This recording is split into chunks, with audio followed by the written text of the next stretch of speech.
اس میں بدلہ چکانا پڑے گا۔ میں جلسوں میں جاتا تھا تو میری والدہ کچھ ناراض ہوگی کہ بیٹا آپ جاتے ہیں ہمیں اطلاع بھی نہیں کرتے، تو میں غصہ ہو گیا۔ ایک دن میں نے کہا کہ ایک لوگوں کے پروگرام پہ جاؤں، آپ کو اطلاع کروں اور آپ سے اجازت لے لوں ایک پروگرام پہ۔ وہ اس وقت خاموش ہو گئی۔ ایک ہفتے کے بعد، ہفتہ گزرا یا 1.5 ہفتہ گزرا، میرا ایک بچہ میرے طرح رنگ میں کالا سا، اس کو پکڑ کر کے میں اس کا بوسہ لے رہا تھا۔ والدہ میری ادھر بیٹھی ہوئی تھی، مجھ سے کہا حافظ، حافظ کہہ کر کے پکارتی، حافظ۔ میں نے کہا جی اماں۔ کہا حافظ اللہ کی قسم یہ آپ کو اتنا محبوب نہیں ہے جتنا تو مجھے محبوب۔ اس کالو خان پر تو مر رہا ہے نا، اور یہ تیرا بچہ ہے، تو اس پر جتنا، یہ تجھے اتنا محبوب نہیں ہے جتنا آپ مجھے محبوب ہے۔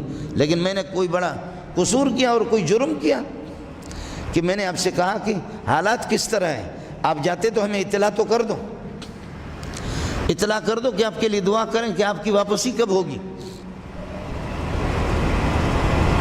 میرے نبی نے فرمایا کہ جس کے والدین میں سے ایک یا دونوں بوڑھے ہو جائیں، بچہ نوجوان ہے، اللہ تعالیٰ ان تبلیغیوں کو جزا خیر دے۔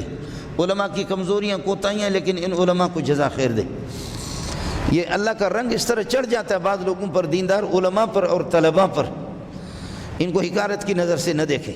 یہ تبلیغ والے، ان کو میں نے دیکھا بخدا کہ اپنے بوڑھے والدین اگالدان نہیں ہے، ابا کہتے کہا تو وہ اپنا ہاتھ آگے کرتا ہے، ابا میرے ہاتھ پہ تھوک۔ کیا کہنا، کیا کہنا ان کا۔ ہمارے طلباء میں بھی یہ ہزاروں ہمارے ہاں پڑھتے ہیں، میں نے ہزاروں کو پڑھایا ہے ابھی تک علماء کو، لیکن ماشاءاللہ ان میں جو احترام ہوتا ہے